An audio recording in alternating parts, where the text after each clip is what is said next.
So, for today's video, magluluto ako ng pininyahang manok or chicken na pineapple. So, meron akong chicken. I cut to small pieces.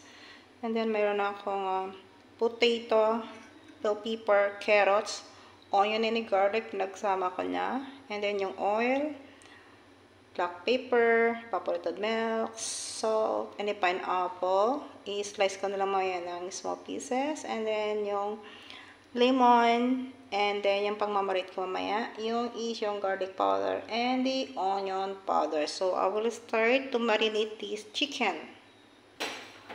Onion powder, garlic powder, black pepper, salt, and the lemon. And yung pineapple juice. And mix it together. And olive oil.